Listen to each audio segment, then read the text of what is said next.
Boa noite a todos, mais uma vez começando o nosso programa, que é exibido pela Rede TV de terça a sexta-feira, meia-noite e meia, e aos sábados às 19h30. Eu quero também relembrá-los que nós estamos no ar pela CBTV nos Estados Unidos, em todos os lugares onde há uma grande concentração de patrícios.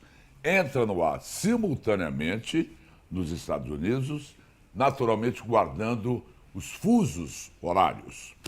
Olha, hoje eu estou me sentindo mais uma vez um privilegiado, porque o meu convidado de agora, ele muito pouco falou a respeito de tudo o que aconteceu. É uma figura nacional, está em São Paulo a convite do Sidney Oliveira, da nossa Ultrafama. Eles são muito amigos. E o Sidney me legou também essa amizade. Hoje eu sou um grande admirador, uma pessoa afável, uma pessoa deliciosa para a gente conversar, um ótimo companheiro. Estou me referindo ao ex-técnico da Seleção Brasileira, Dunga. Boa noite, amor. Tudo bem? Tudo tranquilo. O Sidney está te dando uma canseira? O Sidney, Nunca é canseira, não é? com as vitaminas que ele toma, ele está a 1000 por hora, a gente tem que se cuidar para acompanhar ele. Vive mais com ele aqui, mas esses últimos dias aí tem sido bastante corrido. Eu me sinto privilegiado em você estar aqui comigo, porque eu pensei que desde que você saiu da seleção, depois do nosso time perder a Copa América, isso foi em 2016, não é? Nos Estados Unidos, você se recolheu, você pouco falou, você evitou. Eu sei que você carrega mágoas, quem é que não as carrega, não é? Depois de tudo que aconteceu com você. Então, é a primeira vez que o Dunga vai falar. Eu já me transformei num amigo do Dunga, mas hoje eu sou repórter e eu quero perguntar tudo. Então, a minha primeira pergunta, Dunga, é assim. Você se sente, com tudo que aconteceu, não é? Vítima de circunstâncias? Foi um baita azar? O que foi? Como é que você costuma se explicar para todo mundo? Eu acho que é parte do futebol, né? Nós entramos juntamente com o Gilmar na seleção depois da Copa do Mundo, né? O Brasil perdeu da maneira que ninguém esperava na Copa do Mundo, então tinha uma grande desconfiança, uma coisa muito negativa. A gente foi reformulando a seleção, foi trocando novas oportunidades, começou novamente a seleção a entrar nos trilhos. E aí no jogo contra o Peru, gol de mão, o juiz ficou 5, 6 minutos sem tomar uma decisão. Esse gol de mão foi fatal. E logo em seguida ia ter as Olimpíadas, né? A gente fica chateado porque estava na metade de um trabalho. Mas faz parte do futebol, e eu me sinto muito feliz de ter participado 2 vezes como treinador da Seleção Brasileira, ter jogado 3 Copas do Mundo, nós termos ganho a Copa do Mundo depois de 24 anos. E é um período que a gente tem que tirar as coisas boas. Não adianta, as coisas negativas não fica para trás. É verdade. Agora, você ficou meio estigmatizado. Por exemplo, o Renan Calheiros comparou o atual governo com a seleção do Dunga. Você sabe disso?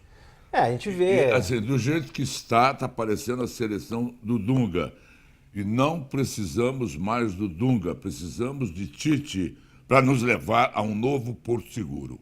Eu acho que é o oportunismo, né? No momento de colocar esse tipo de palavra. Acho que ele colocou mais que o povo teria que decidir. Eu acho que na política também o povo teria que decidir.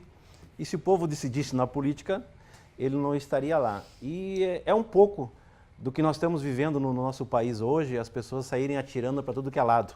E se pegar o currículo da minha vida e o currículo da vida desse cidadão, a gente vê que o Brasil ia escolher, sem dúvida nenhuma, quem sempre se comportou certo, assim, quem sempre representou bem o Brasil. Se você ir lá eu joguei na Itália, joguei na Alemanha, joguei no Japão, e o nome do Brasil sempre foi muito bem representado pela minha pessoa. Diferentemente do que esse senhor não nos representa da melhor maneira no Senado. Mas é a questão do oportunismo. Aproveitou para tirar um pouco da responsabilidade dele, para jogar o foco, como se diz, né? Criar uma notícia nova para colocar numa outra pessoa. Quem mais você tem mágoa, o Dunga? Eu não tenho mágoa, porque eu acho que eu tenho pena dessas pessoas. Por quê? Vou te explicar isso. porque eu vou no supermercado, eu vou na padaria, eu vou no aeroporto, eu vou na rua sem segurança e sou respeitado pelas pessoas. Tá? Eu até faria um desafio, andamos eu e ele na Avenida Paulista e vamos ver quem a população vai respeitar ou não. Entendi. Olha o desafio. Dunga, você, agora esse seu recolhimento, você não é mais visto em debates, em discussões, timidamente você se manifesta pelas redes sociais. É proposital? Você quis um período equidistante de tudo isso? Bom,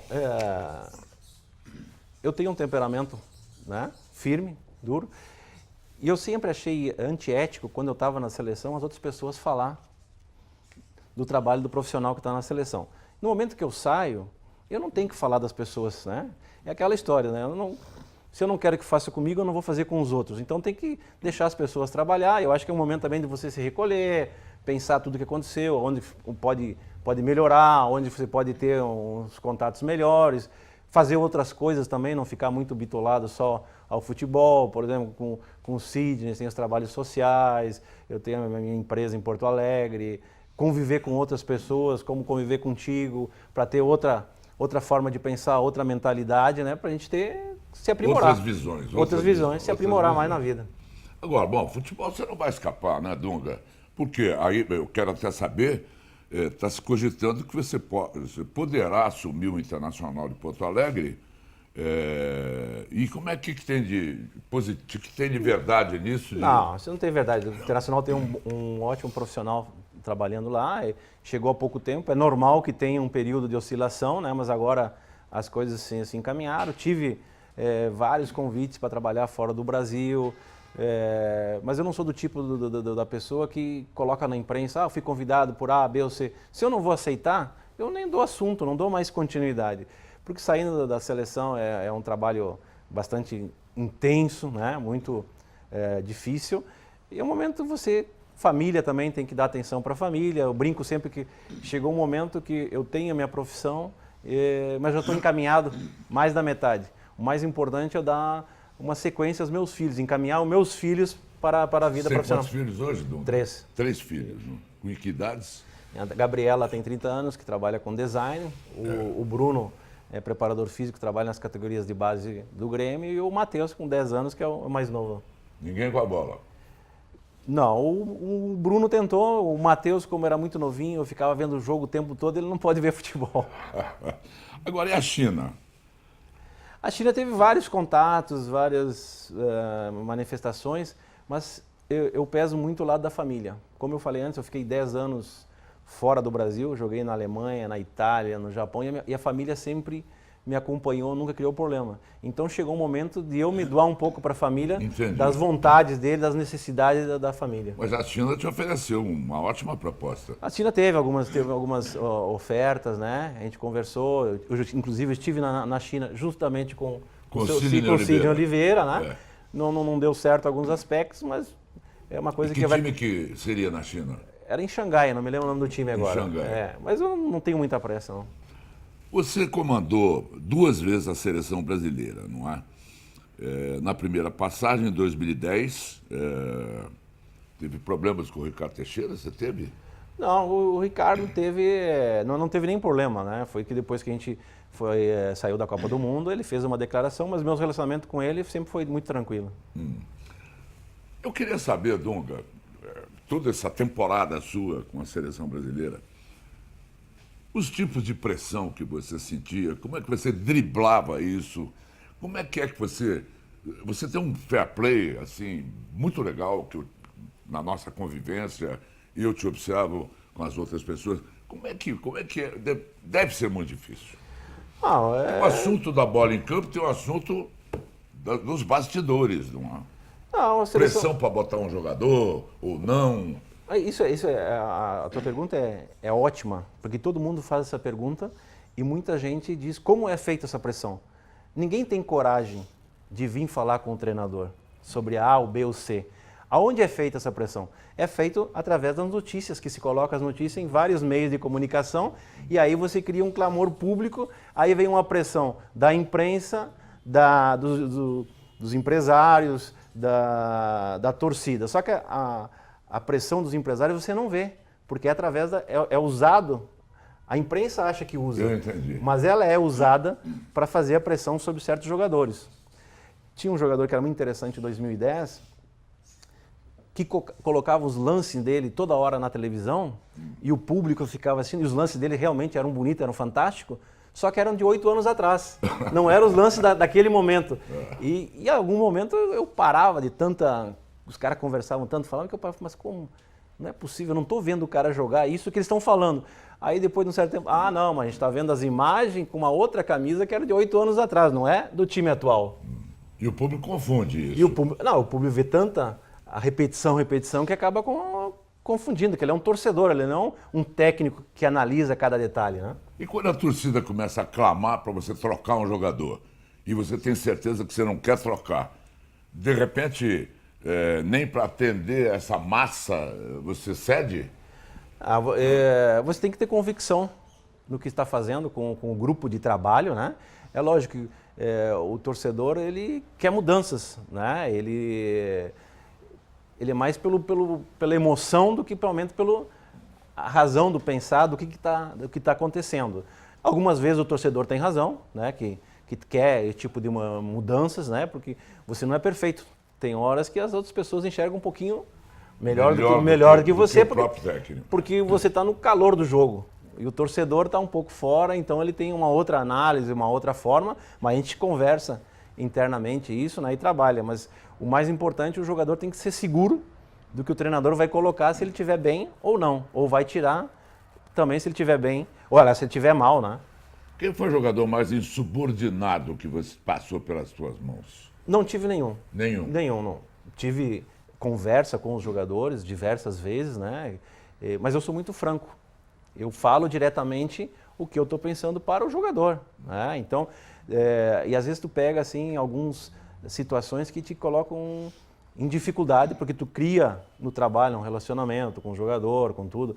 Não digo uma intimidade, mas você tem um carinho por esse jogador, porque você viu a carreira, a trajetória, e chega um momento que você tem que tirar ele. Entendi. E aí a razão tem que falar mais alto. Entendi. Agora, Dunga, o Neymar, você acha que será ainda o melhor do mundo? Tem tudo. Ele não tem um título ainda, não é? Mas eu acho que agora se fala muito dessa transação dele, a visão de fora, ele estava muito bem no Barcelona, mas se nós querer ou não querer, o Barcelona já tem um ídolo que é a referência, que é o Messi. Mesmo o Neymar jogando, sendo melhor, ganhando, sempre o Messi vai ter uma certa notoriedade, entre vírgulas. Agora não, agora o time vai ser feito para o Neymar e ele que vai ter que carregar essa responsabilidade que ele já carregou desde os 18, 17 anos no Santos, não vai ter nenhum problema. Você acha que o Neymar fez bem? Eu acho que fez bem. Se você fosse conselheiro do Neymar. Dar conselhos para as outras pessoas é difícil, mas se você vê tudo que envolve o patamar, dinheiro não era problema, vai ganhar tanto A ou B, vai ganhar sempre bem. Claro. Mas ele queria um time onde ele fosse o líder, onde ele vai comandar, pelo menos vendo de fora, né? E também tem o seguinte, você ganhar no Barcelona, vai ser mais um que ganhou no Barcelona, porque ganhou vários jogadores. Agora, no Paris Saint-Germain não tem uma Champions. E ele quer ganhar, quer deixar essa marca. Ele é um jogador muito competitivo, ele quer desafios. E eu acho que ele deve ter pensado justamente isso. O Paris fez investimentos fantásticos e nunca chegou a ser campeão da Champions. E ele tem certeza, para ser o melhor do mundo, passa por ser campeão da Champions. Perfeito, perfeito. O Neymar, você comandou o Neymar várias vezes, não é? Ele, quando fica irritadiço, sai mais gol? Ou ele enche o saco do técnico? Não. Eles são jogadores competitivos, que querem vencer, querem ganhar. Às vezes até você pode ter uma discussão com ele, para justamente isso, porque eles não aceitam sem ser a vitória, eles não aceitam sem ser ganhar. Então, quando não acontece isso, é normal que fique um pouco mais nervoso, mas daí o treinador, a comissão técnica está ali para acalmar os ânimos. Quando teve a catástrofe do 7-1, não é? Do 7-1, depois que você chegou na seleção, antes de você acontecer a catástrofe do 7-1, você assistiu o jogo? Sim. Me fale um pouco, eu imagino o Dunga assistindo esse jogo, E que tipo de comentário você faz? Como é uma catástrofe que está atravessada na garganta de todo brasileiro? Eu acho que é uma coisa assim que vai acontecer uma vez na vida, né? Pelos jogadores, pela qualidade dos jogadores, tanto da Alemanha quanto do Brasil, né? E às vezes o lado emocional, tem um lado emocional individual e coletivo. Nesse jogo eu estava comentando para Al Jazeera, né? Al Jazeera, televisão. Nem só eu, como eles também não acreditavam naquilo que estava acontecendo. Acho que o público, e nem mesmo os alemães, estavam acreditando no que estava acontecendo, né? Mas é bom também você tocar nesse assunto, que a gente não pode esquecer que o Filipão foi campeão mundial. Verdade. Foi campeão mundial. Teve essa situação na Copa do Mundo no Brasil, ninguém esperava. Agora a gente tem que respeitar o profissional. E é um vencedor, aonde ele foi, levou Portugal na final da Euro, foi campeão com o Grêmio, com o Palmeiras, é um cara que tem uma trajetória. Às vezes no Brasil, a gente para elogiar alguma pessoa tem que destruir a outra. Às vezes para a gente fazer uma crítica, a gente vê só o lado negativo. Nós não vamos esquecer esse 7-1. Nós vamos comentar sobre o 7-1, mas a gente não pode esquecer a trajetória do Filipão, né? Nunca. A imprensa sempre Você sempre se deu bem com a imprensa? Uma boa parte da imprensa sempre me dei bem. Eu acho que quando você trabalha com profissionais da área, ele consegue entender um momento de dizer sim, um momento de dizer não, e um momento que você tem a sua opinião, eu vou te respeitar, mas eu também tenho a minha opinião e você tem que respeitar. Nem sempre a gente vai concordar, mas vai ter algum momento que a gente vai ter atrito, porque cada um tem um interesse diferente, mas eu coloco assim que eu sempre fui honesto e correto com todos. Mas você é durão também. É considerado. Não, eu não sou durão. Eu cumpro as regras. Eu cumpro. Agora no Brasil a gente está reclamando que não tem regras, não tem lei. As leis têm, que a gente não cumpre essas leis. Todos, não vou dizer assim que é como as pessoas vêm falar aqui sempre assim, porque a sociedade é injusta. Eu faço parte da sociedade. Então se a sociedade não cumpre as leis rigorosamente, eu também faço parte dessa sociedade. E sempre no meu trabalho eu coloquei, o que era combinado não é caro. Eu sou um pouco do sul, né? Combinado não é caro. Então a gente combinou isso, as regras são essas, vão ser para todos. Se nós queremos ter a exceção, a gente começa a fazer diferente. Ô Dunga, você fala inglês, alemão, italiano, espanhol, é isso mesmo? Tudo isso? Não, eu falo espanhol, italiano e arranho um pouco o alemão. Quando eu começo a ficar 10, 15 dias, eu começo a lembrar. E falam muito em alemão mais sobre parte de futebol. Entendi. Se entrou política, economia, as palavras já mudam. Agora, no futebol eu já começo a entender e um pouco de inglês eu entendo, mas não falo bem. Você era muito estiloso com as suas roupas no campo, não é? Diz que a tua filha que era a tua consultora e falava, pai, vai vestir isso, vai vestir. É verdade isso? É meia verdade, né? Ela me dava muito presente, falava comigo, gostou de moda, morou na Itália. Agora ela tem uma loja de design em Porto Alegre, né? É que nem eu falei antes, os filhos, se nós não ajudarmos nossos filhos, quem vai ajudar? É verdade. E o apelido Dunga? Foi ela que te deu? Não. O apelido Dunga foi meu padrinho, o Peronde, quando eu era muito pequeno. Meu pai foi jogador de futebol e ele falava que a grande fortuna dele seria eu, né? E aí os amigos dele, o Peronde, esse, vendo eu caminhar, eu era baixinho, perna grossa, torta, falando, esse vai ser um anão, vai ser o Dunga, não vai jogar bola, tudo. E aí pegou, não sei mais. Tem a ver com os 7 anões, né? O Dunga dos 7 anões. Exatamente. Olha, deixa eu mostrar uma coisa para vocês, fazer uma pausa de falar de futebol com o Dunga. Como eu disse, o Dunga está nos visitando a convite da Ultrafarma, do Sidney Oliveira. E o Dunga esteve hoje a convite do Sidney. Eles foram ao Mosteiro da Luz, que fica aqui no centro de São Paulo. Eu estou impressionado com o que você está me descrevendo, não é? Porque esse mosteiro foi feito pelo Frei Galvão. Foi legal a visita? Foi super interessante. Primeiro que dentro de uma metrópole como São Paulo, você jamais imaginaria uma área verde, e é um museu, porque foi feito pelo Frei Galvão, sem ter estudos. É o primeiro santo brasileiro. Santo brasileiro, uma estrutura que até hoje resiste ao tempo, agora graças ao seu Sidney Oliveira, foi toda ela reestruturada, as madeiras, mas as irmãs viveram clausuradas há muito tempo, sem... Mas ainda tem a clausura. Tem lá. ainda a Tem clausura. a clausura lá, são celas, não é? Mas antigamente era mais restrito, era mais rígido, elas não saíam do mosteiro porque os médicos, dentistas, tudo vinham até o mosteiro. Agora elas já têm que sair para ir no médico, tudo, mas continuam enclausuradas.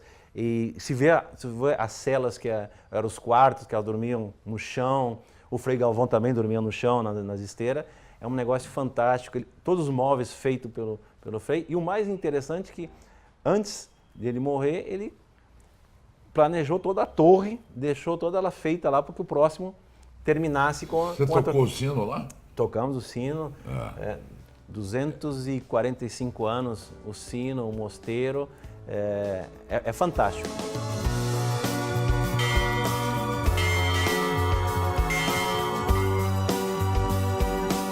Como foi a emoção de tocar o sino de uma igreja pela primeira vez? Muito, é a primeira vez. Você sabe quando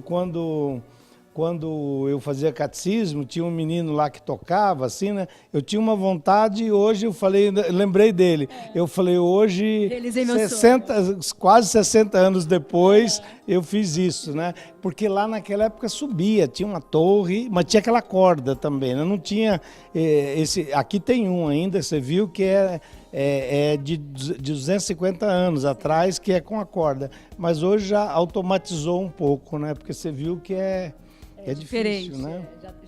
Já evoluímos. E nesse espaço aqui, Madre Aparecida, quantos anos ficou que não poderia visitar aqui? Não poderia entrar aqui? Não, mesmo? Quantos anos que ficou fechado para visitação? Eu acredito que uns 200 anos. Uns 200 anos ficou fechado. 200 anos? Não, mas e até hoje, ela abriu uma exceção com Dunga aqui, mas aqui não é um espaço liberado, aqui é proibido. Ou seja, o que nós estamos mostrando aqui é com exclusividade. Que poucas pessoas viram no mundo. Nunca foi gravado, nunca foi filmado, você está num lugar sagrado. Abençoado. Abençoado, porque aqui mais de 200 anos não pôde entrar ninguém. Nós entramos, graças ao seu Cid, aonde poucas pessoas entravam até hoje. Porque antigamente ficava o homem do lado, né? E as freiras do outro não tinham contato, cada um entrava por uma parte. Agora já está unido, a gente entrou. As pinturas que tem lá, é um negócio fantástico. Maravilhoso. Foi todo reestruturado porque é um patrimônio histórico, então não pode ser tinta, tem que ser a cal para reestruturar. Tem que ser de barro, tem que pesquisar onde é que é o barro, as telhas não podem ser trocadas, a madeira não pode ser trocada por uma nova, tem que ser toda reestruturada. É uma obra de arte, foi toda ela reestruturada como um quadro. Vocês estão vendo imagens aí, olha que legal. É um quadro fantástico. E o mais interessante também, assim, que a clausura, eu acho que isso que é interessante que a Madre falou, que a clausura, nós temos que viver no mundo atual, mas a gente tem que sair um pouco desse mundo e ter a paz interior. Então a gente tem muita notícia, muita informação o dia todo e a gente nunca para pensar no lado espiritual, no lado na alma, no ser humano.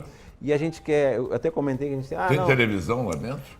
A televisão agora tem, mas não é todo o horário que elas podem assistir, tem um computador só. Para quem não entende de catolicismo, vamos explicar o que significa a clausura. A clausura é um recolhimento onde você vive, você e Deus, né? Você fica isolado do mundo e ao mesmo tempo dentro do mundo. Você participa de tudo que acontece lá fora, só que você está num lugarzinho, um ambiente mais só seu. É tipo a porta do coração, né? Deus disse que tem que entrar no quarto, fechar a porta e orar, né? Então nós fazemos isso. Nós entramos aqui dentro, ficamos no nosso silêncio, isolada do mundo, mas ao mesmo tempo não desligada. A gente está conectada a tudo lá fora. Né? Sabe de tudo que se passa. Eu conheci aqui, que faleceu agora, ano passado, ano atrasado, irmãs que conviveram, Madre. Quantos anos elas conviveram aqui sem sair? 65 anos. Sem sair daqui? Sem sair. Entrou e não saiu. Não quer sair. Uns 2 anos, eu vim aqui, eu conheci ela. Ela ficou 65 anos na clausura. E o padre... irmã Cília, né? E o padre falava para mim, ela confessava todo dia, tem uma, como é que chama? Uma janelinha, né? Ela confessava assim porque ela tinha medo de não ir para o céu. E o Padre Armando falava, irmã, se a senhora não for, não vai ninguém.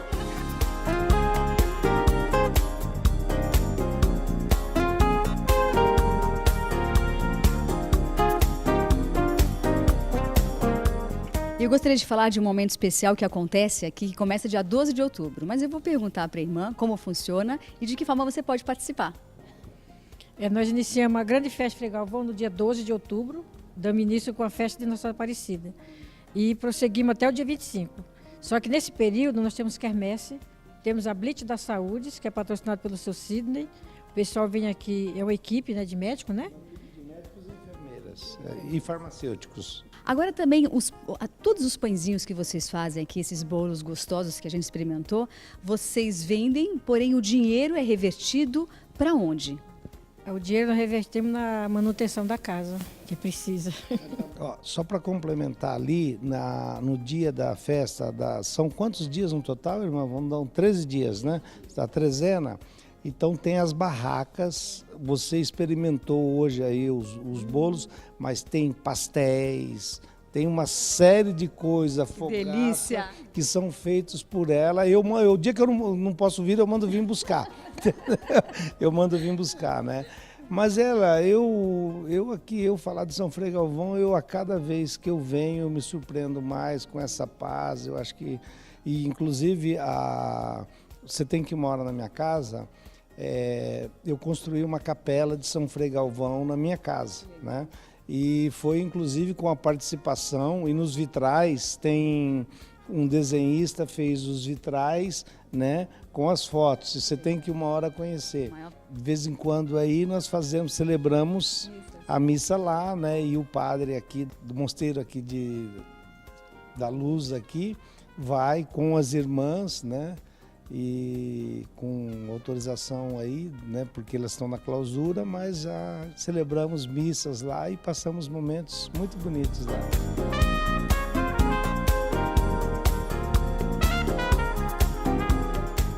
Já viu alguém mais generoso do que o Sidney? Não. Nunca vi.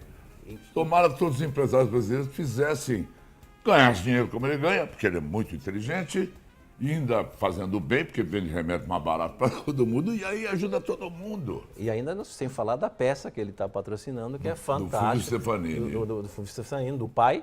E eu lembrei muito que o meu pai teve Alzheimer, né? E o Fulvio interpretou maravilhosamente bem. os trajetos, tudo perfeito como é um. E a dancinha dele? A dancinha no fundo foi para fechar com a chave de ouro, né? Foi maravilhoso. A dancinha do Fulvio é maravilhosa. Dunga, vamos voltar para futebol. Você não vai conseguir ficar longe de futebol. Não adianta você montar empresa, montar aquilo, quer ajudar os... Eu tenho a sensação que futebol é uma cachaça. Ainda mais você, com o histórico que você tem. Sem dúvida. O que você gostaria que acontecesse? Você deve espreitar alguma coisa intimamente.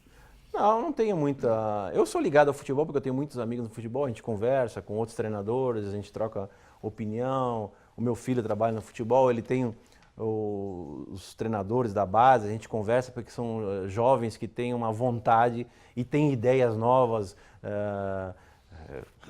muito boas para o futebol, e aí cai no contrário, que eles não têm as melhores condições para exercer esse trabalho, eles tentam uma fórmula para melhorar, e como eu falei, o mais importante para mim é meus filhos dar o seguimento. E eu acho que no momento certo vai acontecer. Eu nunca fui de colocar tempo, de pressionar, ou de ligar para empresário, ou de ligar para jornalista. Não, acho que as coisas têm que acontecer no tempo certo. Você é amigo do Tite? Não. Vocês não são amigos? Não. Mas você conhece? Conheço, sim, mas a minha amizade... Mas não tem intimidade? Não tenho intimidade, né? O que você acha do trabalho do Tite? É bom trabalho, tá tendo ótimos resultados na seleção brasileira, fez um bom trabalho no Corinthians, agora tem um novo treinador no Corinthians com uma ideia também muito brilhante, está tendo um campeonato excepcional. Eu acho que o Brasil tem muitos bons treinadores, depende da oportunidade, depende do elenco, depende do que está por trás e dar o suporte, as coisas vão naturalmente. Agora, se o Tite chegasse você, nunca vem cá, olha, eu estou satisfeito, a seleção está ganhando, recuperou confiança e tal, mas você, eu gosto muito de você. Me fala alguma coisa para contribuir com o meu trabalho, para enriquecer o meu trabalho. O que você falaria para o Tite? Eu acho que não tem muito o que falar. Ele tem que ter as convicções dele, né? E continuar o trabalho dentro daquilo que ele pensa de futebol, né? Quando o cara ganha, a gente tem que dar parabéns, não tem outra coisa. E o assédio feminino? Você é um cara bonito. Eu sei que você está casado há mais de 30 anos, mas o assédio é inexorável. Como é que você lidou com isso? Como é que você lida com isso? Eu acho que as pessoas vêm falar, porque no personagem, está na televisão, pessoas gostam do futebol no Brasil, né? Vem com muito respeito, muito tranquilo. Você pode ver lá na festa, lá as pessoas vêm muito tranquilas. Assim de mulher, ele... Não. O Dunga, você viu, não? A câmera estava em cima de você.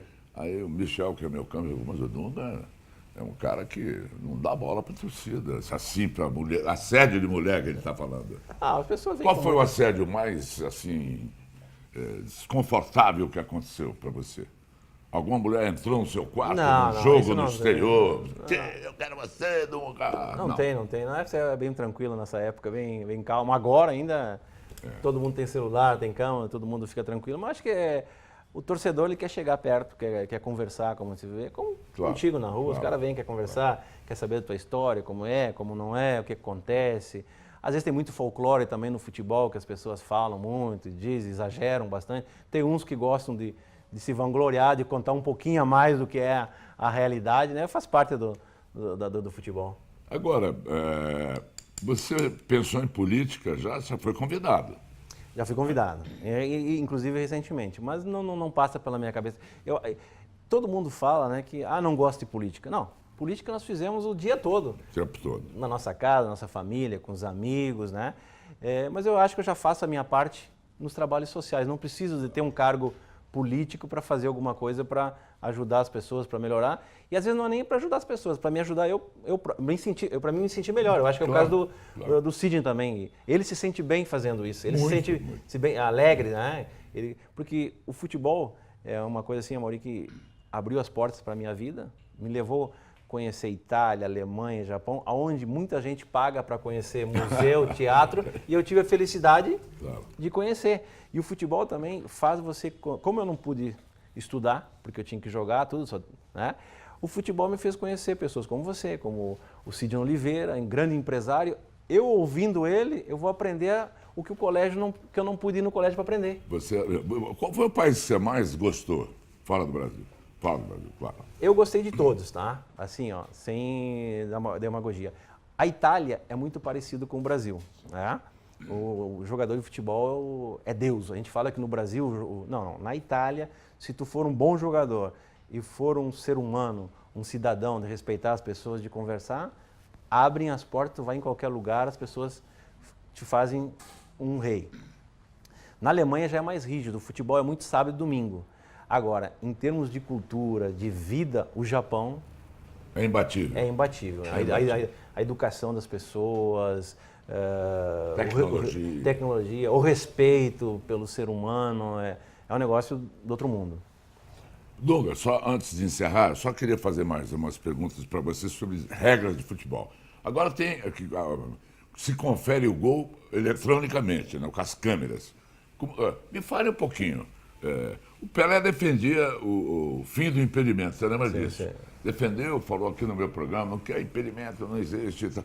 Como é que você vê? O que você faria? E você concorda com o Pelé? Não concorda? Essa conferência eletrônica parece que perde um pouco o brilho do jogo. Eu não sei. Melhor assimilar o erro do juiz do que parar tudo e ficar conferindo lá na câmera. Eu acho que o futebol é um pouco diferente dos outros esportes, né? Se nós vamos para 80 mil pessoas, 100 mil pessoas... tem que ter uma tecnologia muito apurada para parar poucos, 20, 30 segundos, um minuto no máximo. Não pode ser todos os lances que vão ver Conferir. E também eu acho que todo mundo está conferindo, todo mundo usando, mas todo mundo está dizendo que não está usando. Então isso cria ao torcedor uma certa desconfiança. É verdade. Tem que chegar e dizer, não, vai ser usado, ponto. É bom ou é ruim?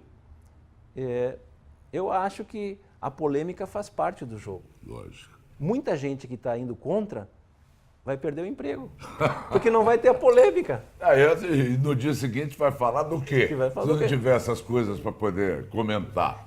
E mesmo, aí é um negócio interessante, né, Maurício? Que a televisão repete 3, 4 vezes. E o comentador, muitas vezes, ele não chega a um denominador comum. É verdade. E tu imagina o juiz com a pressão, com o cara de fora. Agora, o Pelé delirou com essa história do impedimento, acaba com o impedimento. O jogo ia ficar mais espaçado, os jogadores, né? E tu não ia ver muita organização. Tá? Ia ficar muito longo o campo, né? É teoria, né? Todo mundo fala que ia sair mais gol. Mas será que ia sair mais gol? Porque os caras iam ficar dentro da área parado, a defesa ia ficar parada assim, não. Assim a defesa tem que sair, tem espaço para fazer o contra-ataque, para ter as jogadas de gol. Eu acho que o futebol, nós precisamos mais... hoje eu estava lendo uma reportagem muito interessante, a gente precisa mais de jogadores que driblam. Não tem mais drible, não Dribbling, tem os garrinchas drible. da vida. Tem que incentivar o drible. A gente foi copiar muito da Europa, que todo mundo acha bonito hoje. Eles vão dizer que eu sou polêmico, né? Ah, não, mas o treinador tem que estudar. Mas todos nós temos que estudar. Todo dia nós temos que estudar. Agora, a gente não pode esquecer que na faculdade vão 60, 70 mil alunos e só passa 10. A gente não tem mais batedor de falta, que nós tinha Zico, Éder, Branco.